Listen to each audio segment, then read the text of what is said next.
Hey dancers, welcome back to season 3 of Broche Banter. I'm Julie, your host. On today's episode, I chat with Veronica K. She specializes in injury prevention for dancers. She brings a very unique experience with being a physical therapist assistant and helping rehab patients of all ages. She combines this with her experience as a pro dancer to bring a well-rounded approach to safe dance practices in the studio.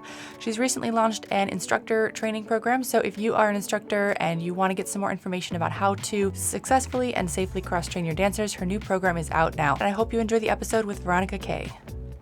Welcome to the show, Veronica. I'm so excited to have you today on Broche Banter. Thanks so much for being here. Thank you. I'm excited to be back.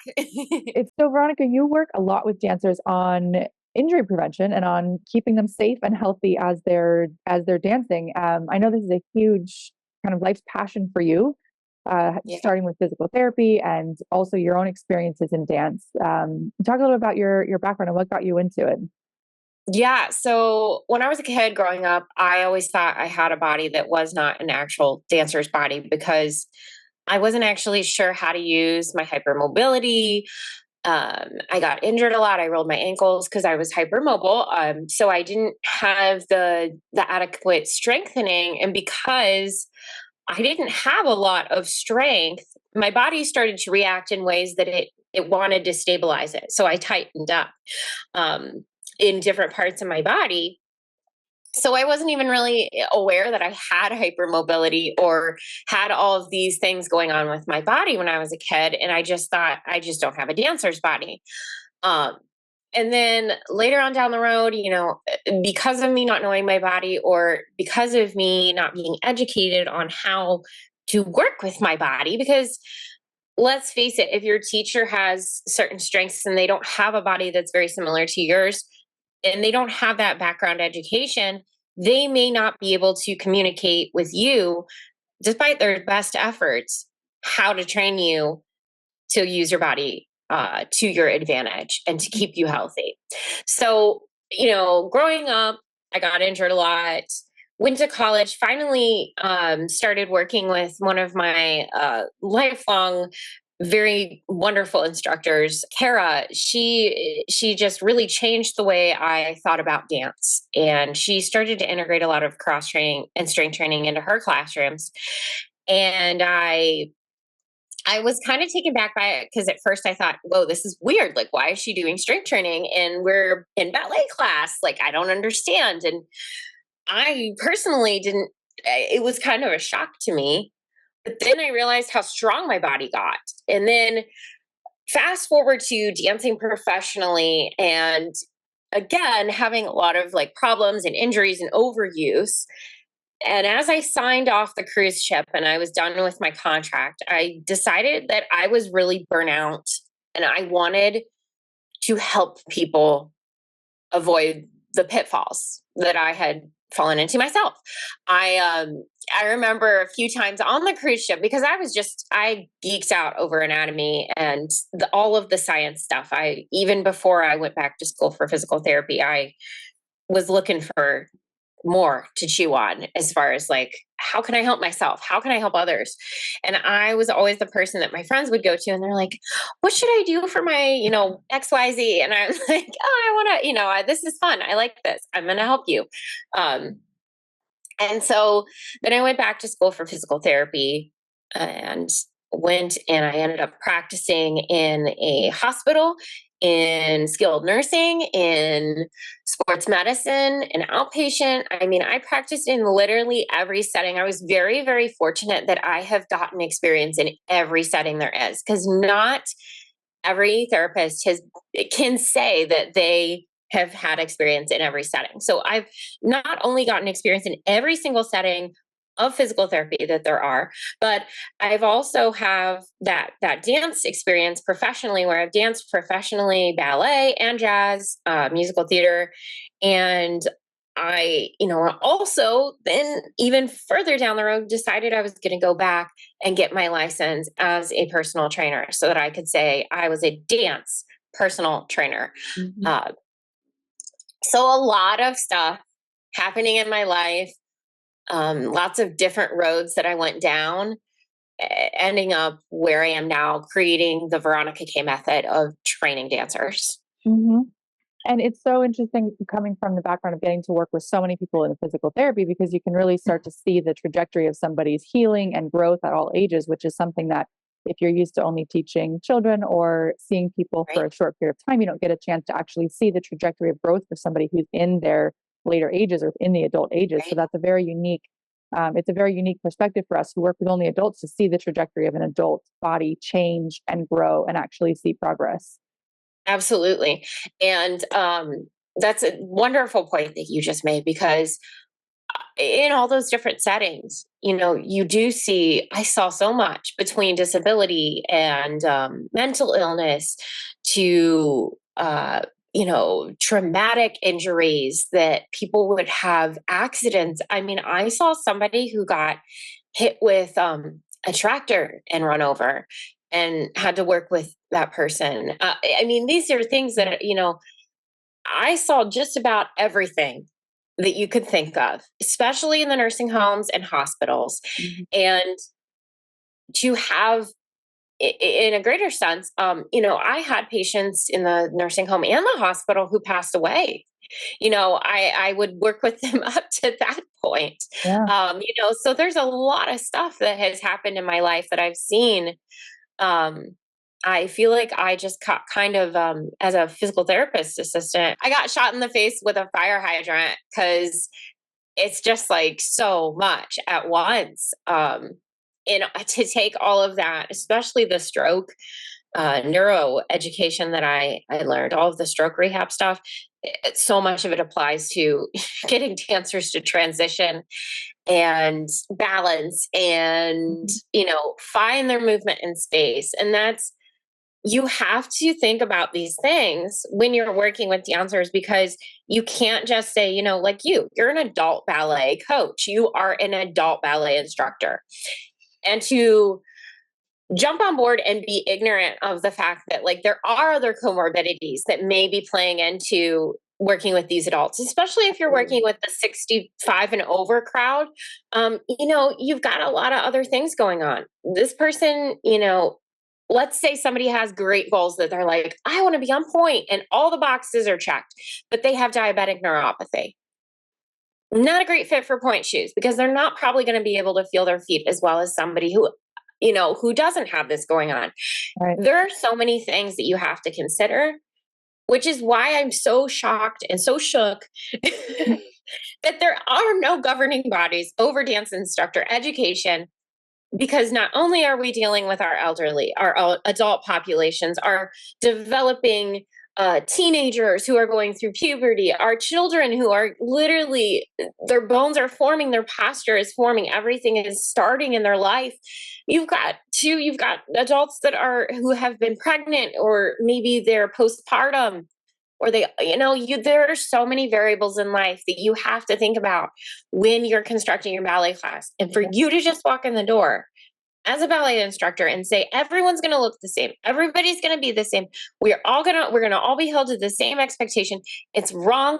And it is damaging both mentally and physically, personally, I Absolutely. think. And when you think about all the things that take somebody, personally, I don't have as much experience with the youth population, so I can't speak to that from my own experience. But from the Hmm. adult population, when you take a look at how different absolute zero is for everybody, and Hmm. actually you look at an absolute beginner ballet class, and theoretically everyone's learning ballet from the beginning, but their body is in a widely diverged place. Their ability to engage with their core, their ability to understand their pelvis, what happens to their pelvis in the last 40 years, what has their body gone Yeah. through, what kinds of accidents have they been in, what kinds of growth have they experienced, what's been their job like have they been on their feet for all these years working in a job that's on their feet, have they been in a job that's been sitting in a chair. All of these take a massive toll on your body in a different way, right? In a different way. Like you're coming to ballet as an adult in a body that has already been lived in. And Hmm. then to use the tips and the corrections that work for someone with a fresh body, and just to expect that they'll understand it or be able to apply it or be able to know what even it feels like to be safe is an unreasonable expectation for a group of adult beginners, even if they're technically all beginner. That word means Yeah. something. Everyone's body is so different, and you have to help them first understand their body. You have to, it's like, there's a common phrase that is like meet yourself where you are, right? But like a lot of adults don't even know where they are. First, you have to Right. help them learn where they are, and then you can meet them there because they don't even know where they are. They don't know the damage that the C-section did to their body. They don't know the damage that a car accident did to their body. They don't know what the high heels did to their feet. They don't know this stuff. Exactly. And you have to help them learn it first before you can teach them how to turn Yeah. out. Right. Exactly. And it's like, some people don't even realize that these muscles are in their bodies. Yes. Like they don't feel them until we come over and show them a picture and then tap on them or whatever we have to do so that they can actually bring their awareness and focus into that area. I just had a student the other day that I did an eval on, and we were going through her eval, and this dancer says, "Oh, well, I do, I'm good with core. I don't need to work on core. I'm really like, I'm good with core. That's not something we need to focus on." And I stopped her and I said, "You may be wonderful with your abdominal training, but core is not just your abdominals." And that's something that a wide, vast majority, I think, of the population thinks that your core is your abdominals. So if they're able to do a plank or crunches or sit-ups or whatever, that we're thinking about that anterior portion, Mm-hmm. we assume that is what we're talking about when we say use your core. Yep. When it's a kind of a horrible correction that I have come to hate now. And when even when I receive it, I'm like, I know what is being said to me, but at the same time, it like kind of makes me cringe because it's so vague. Use your core Oh, engage. is like Engage your core even better. engage your core. It's like telling somebody use your body. And Yeah. you're like, what? Like it's about that vague. Because the core is really your shoulder girdle, your thoracic spine, your lumbar spine, your pelvis, and your hips. So Mhm. you've got this box. If you draw a box around your shoulders and take it all the way down to your hips, and you think front, back, and sides, that is your core. Okay. So it's not just like your front and your abs and your six pack. Like, and so that's what it just really, really gets me. Yeah. And the older I've gotten, the more it gets me. Well, and I think there's such a confusion around what ballet posture is and is Yeah. for, and how you build it and how you develop it. Because for so many adults, the resting posture that you've developed throughout your life is not necessarily healthy posture to Mhm. be standing in. And so to get people to find that actual correct posture for their own body is very challenging to get the muscles firing. They've maybe not used their core muscles in a long time, um, or ever in this way. If you weren't trained as a child to sit up straight or stand up straight, quote unquote, Yeah. straight, also a word that can be bothersome. When you when you have to learn that as an adult, there's so much more experimentation that needs to happen that I think people don't realize, like helping them feel how their body moves in different directions so that they're even aware that these different directions exist in their body. Yeah, exactly. And if you're an instructor and you don't know how to teach this to somebody else, you're not going to see the success in the classroom that you want to see with your students. Yeah. And a lot of instructors, I think, hear instructor continuing ed, or they hear anatomy of dance, or they hear any of those kinds of big words like that. And they freak out a little bit. They kind of rescind and they think, oh, I don't need that. I'm good. I teach what I learned from my teacher, and I feel good about what I'm teaching. The students just need to work harder. Maybe the students are being lazy. Whatever your excuse may be, if you're dodging continuing ed, it's not your students. And what you need to do is, if you're really seeing an overall problem in the classroom, don't throw the blame at your students. Don't get mad at your students. Yeah, sure. We all want to get mad. We're human. But you have to take it into your hands at some point and say, I need to find new tools. I need to find a new way to approach this problem. And even if you're a personal trainer and you've been certified in NASM or ACE or NFPT, I don't care, whatever your body is, you still don't have the experiences that I have had working in all these different settings, being a professional dancer and a personal trainer.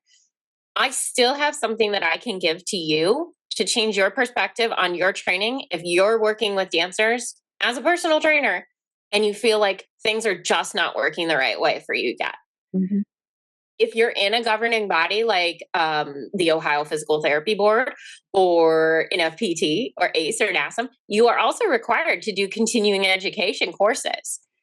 And this is a great example of one that you can do that's very specific for dancers, because I know myself, I sat there as a PTA and I thought, I'd really love to do a course in, continuing ed that's specific for dance.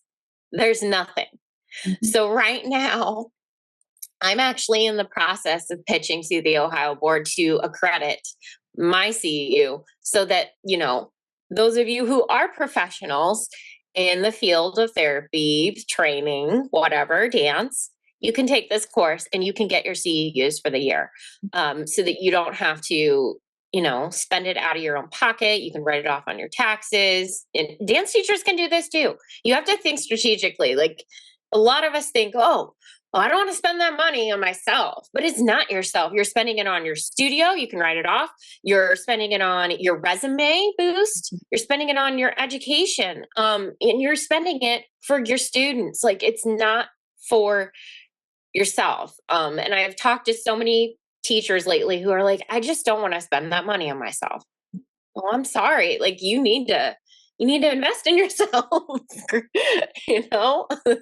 When you're thinking about something like your instructor certification program or anything that the instructor is doing for continuing education, it's really for the results of the students. It's really for them, and you will get the results that you're looking for when you have more ways to help them. Especially, I think with instructors where people kind of feel the most stuck is where they feel almost like blind, like there's like everything I say and it's not working. I keep saying it over and over again. I'm so tired of saying it. They keep forgetting it. It's not being remembered. It's not getting stuck. But I think those are the times and those are the exact places where it means that that it's not reaching them. It's not reaching for some reason they don't understand.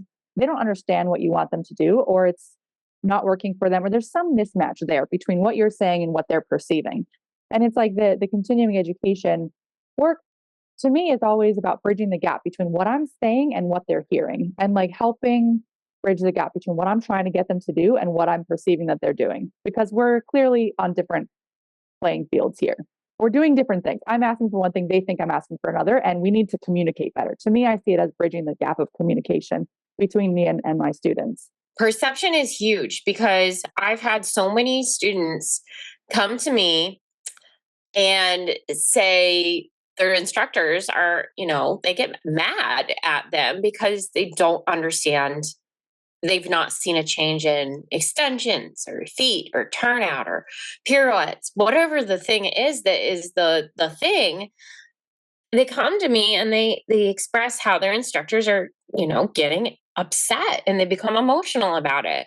But then I always ask, well, what is your instructor advising you do outside of class? Nothing. It's more than, often not, or more often than not, it's nothing. They're not advising anything. And when that's the case, that makes me really sad, because the instructor's job is to instruct. And if it were not for instructors who stepped out and said, hey, you know what? You're not getting this very well. Where's the confusion? Do you need to stay after class for a few minutes and talk about it? I wouldn't be where I am today if that wasn't the case, because I was not born a dancer. The way that I was moving, you can look at my old footage. I have it on my Instagram. I'm not ashamed of it. I'm proud, because where I have come from and emerged out is completely black and white to me. But I had no confidence back then because I had no solutions. And so I really try to instill in whatever age dancer that I end up with in my hands. I want to instill in them that your body is malleable and it can change no matter your age.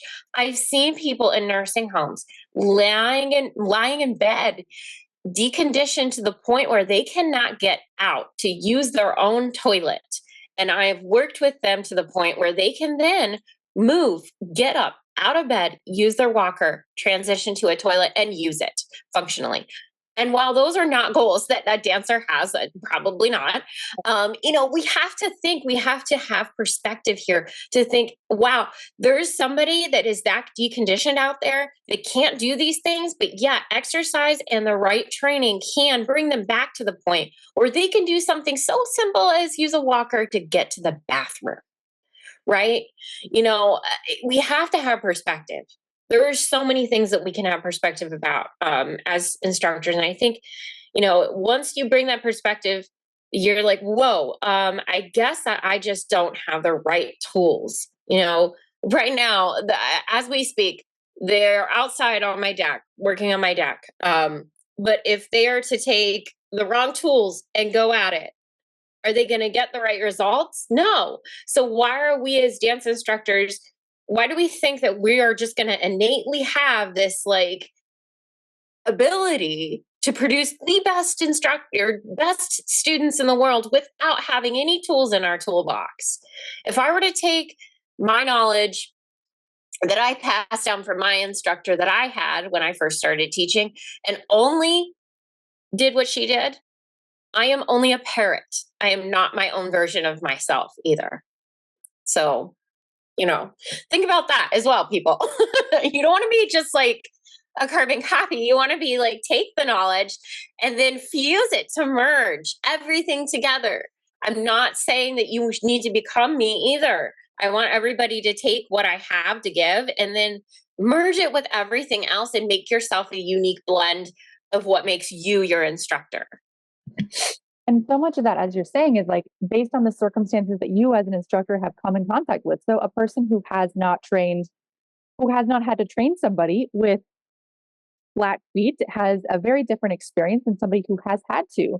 And you're going to need to go seek out tools for a body that you've never experienced before.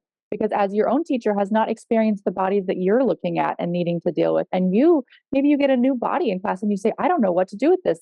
I don't know what to do with this person. And that can feel very scary as an instructor. You feel inadequate in some way, but really it's just like you were saying with the deck that you just don't have the right tool and you need to go out and look for it. Yeah, exactly. Yeah. And that's something too. My teacher growing up, she had beautiful feet and great turnout and turned really well.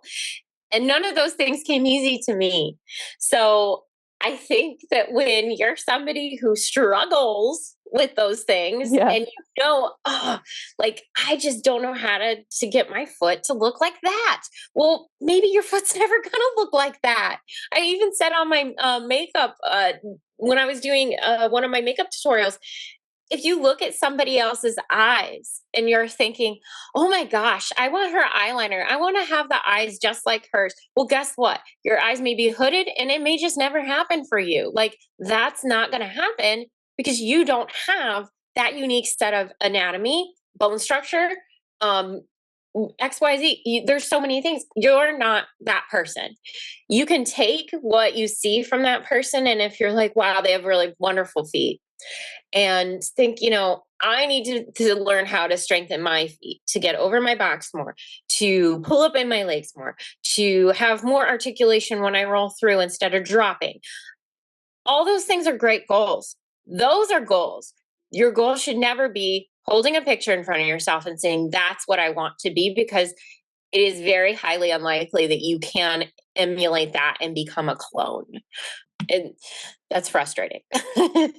Yeah, it's frustrating. It's understandable. It's understandable that people would want those types of things in a very aesthetic sport, in a very aesthetic thing, right? Like ballet, where Yeah. you look at those feet and you say, I wish my feet looked like that. And I think that's where you tend to get some, either one of two things happen. I think either people push themselves to injury trying to get that thing, or they push themselves to quit or give up because they can't have it. And I think where both of us advocate for is that middle ground of like, use what you have, use your body to its best abilities. And it doesn't have to be either. You don't have to hurt yourself trying to become someone you're not. And you don't have to give up because you're not that.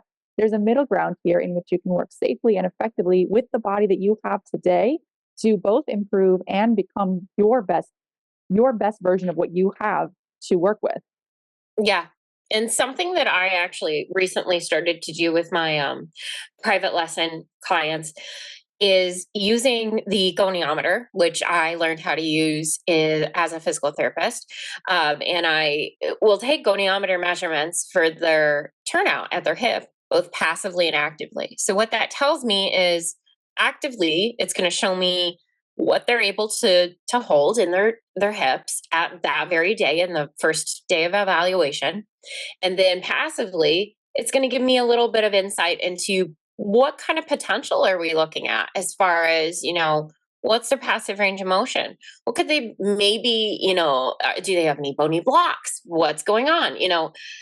So somebody who they're passively measuring, let's say 70 degrees, is their goal going to be 90-degree turnout on each hip?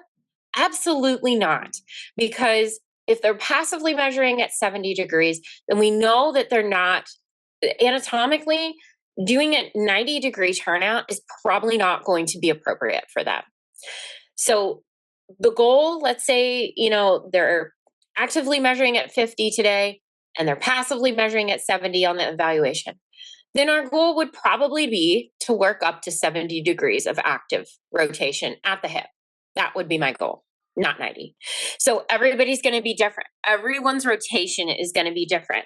And then what I've been doing as well, and this is something that you're going to learn in the course, is I'll take the goniometer and I'll find the degrees that they're actually hitting. So let's say 70 right there. What's that look like to you when you hold the goniometer like this? What position is that? That's fifth, right? Front foot, back foot. That's their fifth position of 60 degrees of rotation on each hip with a goniometer. So you have to think in these terms and use tools like this so that you can bring health and also accomplishment. Because if you're looking at somebody and you're like, okay, well, this is where you are today, stand on this. This is your, this is your fifth position. And this is where I want you to be.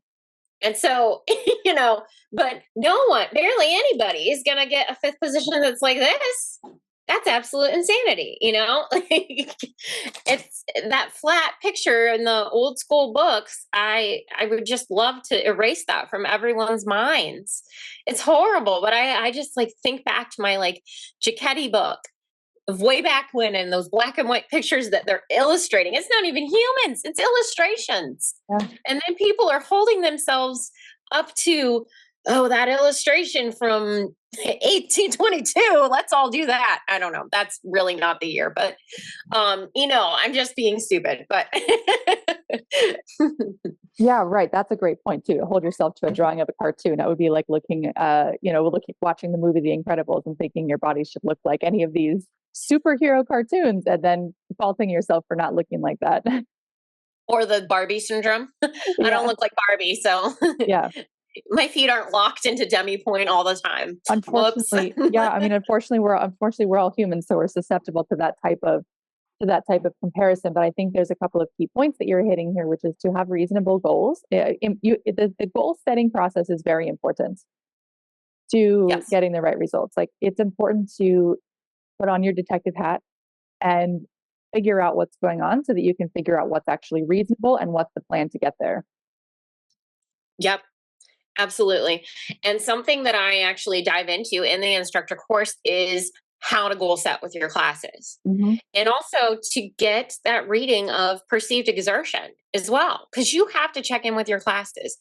And I remember when we learned, when I was getting my physical therapy degree, and we talked about, always get your client's rating of perceived exertion before, during, and after your exercises. Mm-hmm. Do we do that in dance? Not really, not so much. We don't really check in with people and saying, how are you feeling?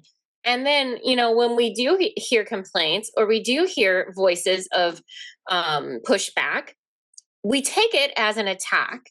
We take it as you're being disrespectful in my classroom. And then we kind of shut those people down, right? And I mean, when I say we, I'm not saying myself, I'm saying, or you. I'm saying I have been in situations where that has happened, where I've expressed a concern and I have been shut down. Mhm. And in those situations, I leave those classes. I do not attend classes like that anymore. If Yeah. I'm not able to freely express what I'm experiencing, I don't want anything to do with those instructors anymore. I don't have time for that. I don't want to damage my body. Yeah. Yes. um, You don't have to say I'm that. trying to pull up my course here because you said goal setting. And in the instructor certification course, I also talk about goal setting and age appropriate considerations. There's an entire section actually about age appropriate considerations. And I break it down I did it in a pretty simple way where I did it children, teens, and then adults. And I actually, as of just a couple days ago, I was thinking, you know what, I need to add an elderly section in there because, to be honest, Yeah. that's an entirely different subset Totally. that is different from adults, and shouldn't be just grouped together with adults.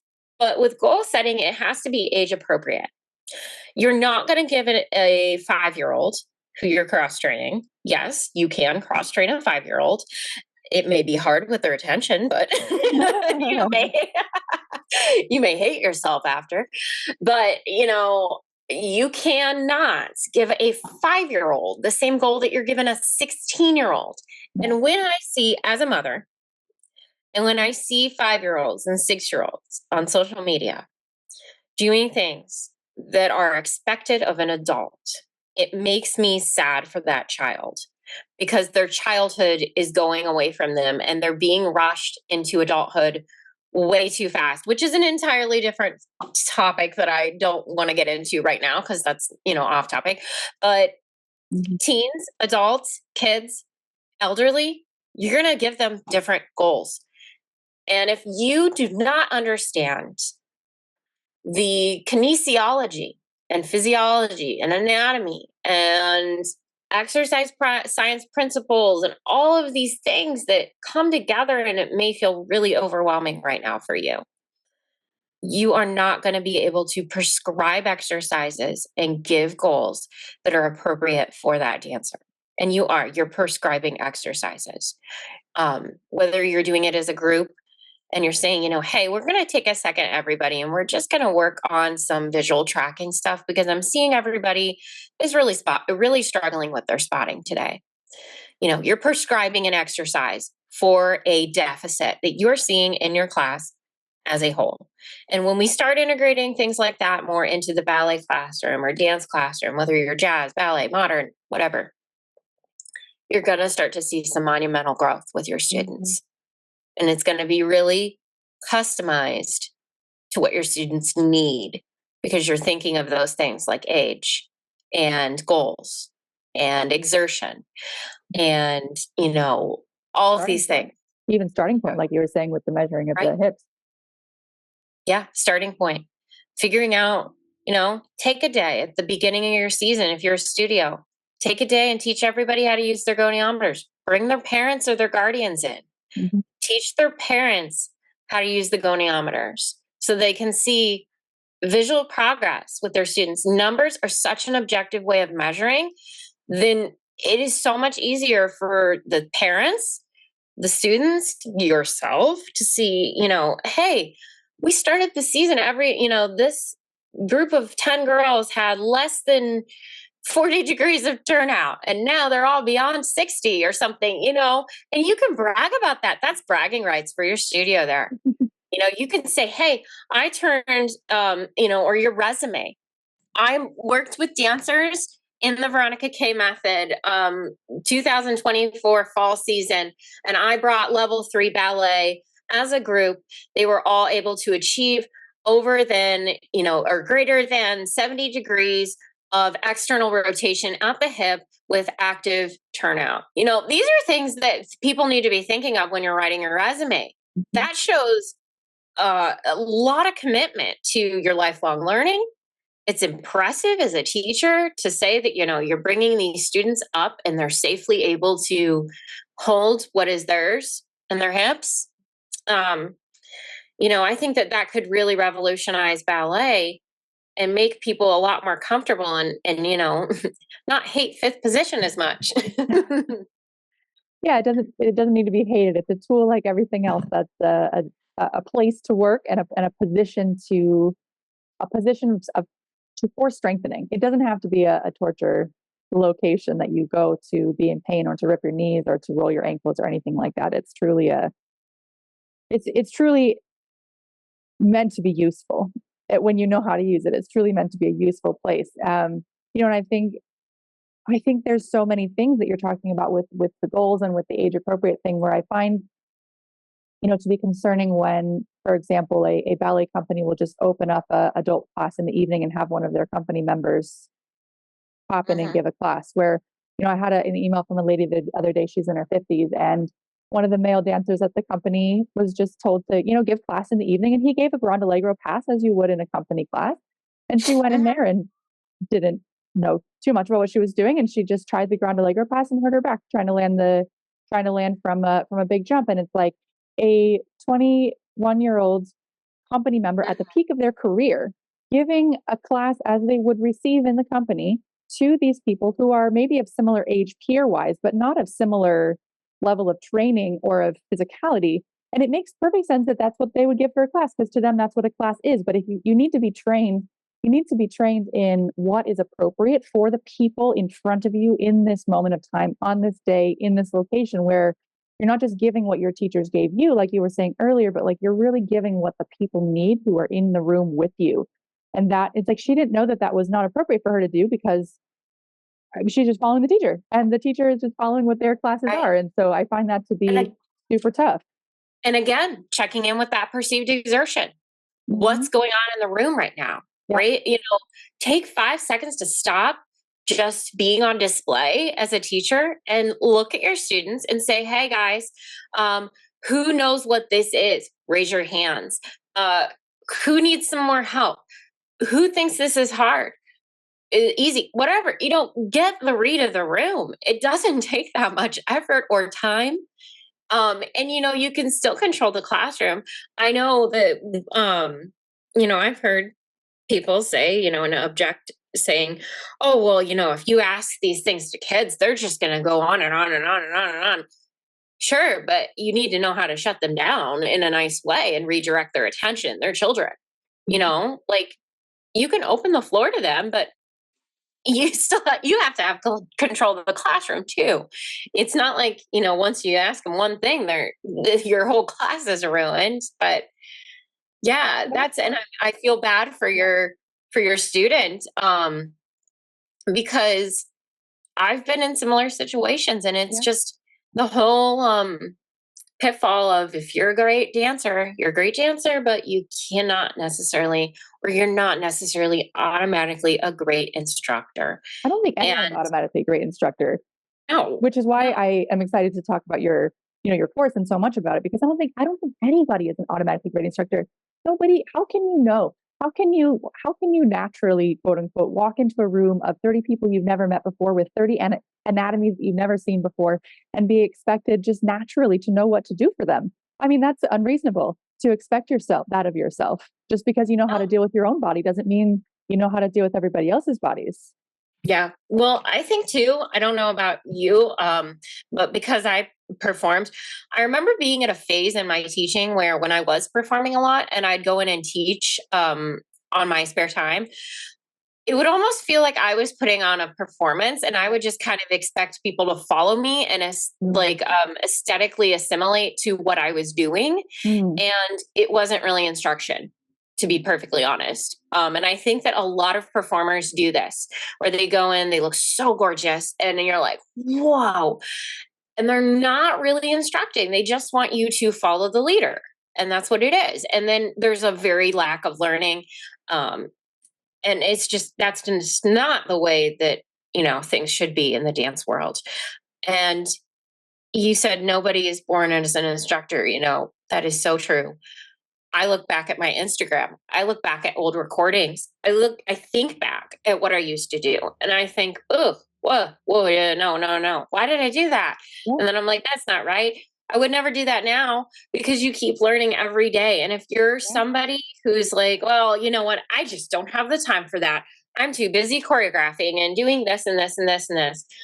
Well, if you're just too busy to, take time and grow as an instructor, you might really want to take a hard look at what you're outputting into the world and into your students. And I think there's so much in here, and I wish that people would, especially adults, because I see them, they'll get so discouraged that a teacher just kind of does this performative class experience, and they feel like they're not going to be able to get it. And I wish people would understand the difference between giving a class and teaching a class. And I think there's great value in giving a follow along class to people who already kind of know what they're doing and they need a space to play and to experiment and to learn and to grow and to socialize. And a class that is given, which is just exercises to spark a conversation or to get people to who already know what they're doing to enjoy it. I think there's great value in that.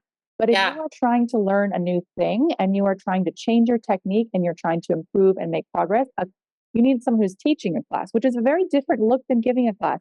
It means you may not get through every bar exercise. It means you may not get through every center exercise. It means you may not get to everything in that day.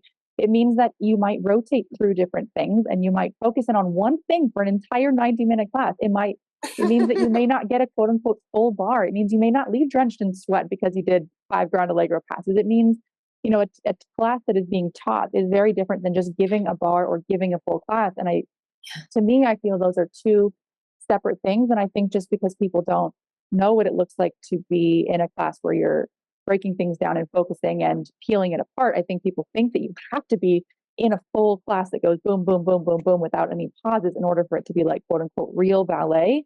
So for me, I think that's a huge distinction when it comes to someone who's like so discouraged. I'm never going to get it. I keep showing up. I keep going to class and I'm not improving. It's like, what kind of class are you going to? What is the environment there?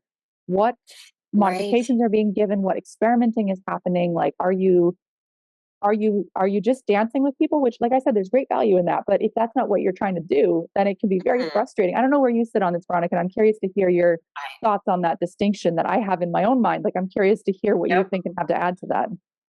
I think that I think it all falls back on your goals too. Yeah. If you're an adult that you are like, I'm not trying to perform. I just want to go and have fun. The class where you need to be is probably the instructional class so that you can learn to do it right, safely, and not get injured. Yeah. And then, hey, if you want to every now and then throw in an aesthetics class where you're, going and doing that playing and that fun and that performing, then those classes are for that. There's a purpose for them. Yeah. But then, on the flip side, if you're somebody who's like, okay, well, I use dance as my exercise release. I want to burn calories. I want to feel the burn, whatever. Okay, great. Well, then take your class, learn what you need to learn in the broken down format. If you spend 45 minutes on bar out of the hour class, that's fine. But then there's where cross training comes in. Then you go back and you get into the platform and you start to work on some of those routines. Yep. And then you do some cross training, It's, I do remember one specific day, my one instructor, she took, I think we had, I want to say ballet was either an hour and a half or 2 hours. I can't remember in college, but the upper level ballet, we were doing, I think we did a bar that was an hour long. It was like more than half the class was bar. Okay. So like more than half the class was bar. I think we did maybe one adagio in the center or a tendu. Very like basic. And every single person, I remember vividly thinking, I walked out of there and thought, wow, I feel really good about, this. Now I feel like the next class I go and take, I'm going to have a lot of focus and direction. I know exactly what I need to work on now.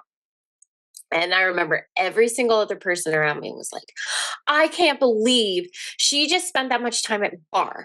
I can't believe we didn't do pirouettes. I can't believe we didn't do doubles. I can't believe that. And I'm like, I'm just thinking, am I supposed to join in on this? Because I don't agree with them. And I just kind of walked away and thought, whatever, they can go rant all they want. But we have a high expectation that we think that everything should be choreographed and dancey and beautiful and fluffy. And in reality, you'll get there, but you've got to do the hard stuff first. You got to do the boring stuff first. And it's like that with every single thing in life, I think, because when you're training your core, a lot of the exercises that I start with are pretty boring. And people are like, oh, well, that was really easy. And I'm like, okay, but did you feel this? Did you feel this here? Yeah, I did, but it was really easy. I mean, it was fine. Okay, but that's what we need to work on. It's not supposed to feel horrible. It's not supposed to feel hard. Mm-hmm. Right now, we're going to work at an easy level until you develop the endurance. And then once I see that postural change, I'll give you something harder. Mm-hmm. And we also need to, as dance instructors, understand progression. We do not, learning how to progress exercises was like an entire class as in our physical therapy degree. Yeah. And when, and how to know when, and what's next, Yep. and when to regress, all of this. Yeah. I mean, do you know the difference between gravity eliminated and gravity assisted exercise? Tell me. So if something is gravity eliminated, then your gravity is not going to come down on you. Mm-hmm. And then if you're doing it, you can either do it with gravity or against gravity. So if you're doing it against gravity, then it's harder because gravity is coming down on you, right? So you always have to think of the position of the dancer. Right. Your gravity is a progression. That's a progression in itself to take something from gravity assisted to gravity resisted. So there's the progression right there. There's a lot of different ways to progress exercises that people just don't know about. It's a secret, and I'm not going to tell you all of it unless you get in my program.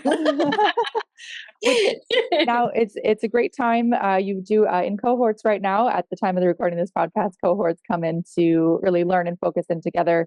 And we have a special code for all of our listeners to join into the program. Use the code 100Teacher for $100 off of the Veronica K Method and Instructor Certification Program. So you can get in there and really elevate your ability to communicate with your students, and starting to reframe it as a tool for your students. It's not selfish to indulge in for yourself. It's not really even for you as the teacher as much as it is for the benefit of the people who you're teaching. I mean, being a teacher is a huge responsibility and a huge gift, really, that you give, right? And it's part of the gift that you give. When you teach somebody, you're giving them a gift of learning to use their body, getting to know themselves, getting to achieve their goals, and that's a huge gift. And so this is basically anytime I think we continue to improve as a teacher, it's enhancing the gift that we get to give to other people and the gift that we get to give to our students. So it's a great time to hop in, and I hope the conversation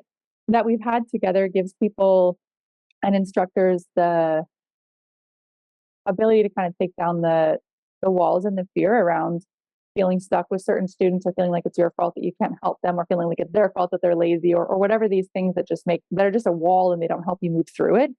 This type of thing, this type of continuing education is really so great for feeling like you have the empowerment to then go forward and empower your own dancers.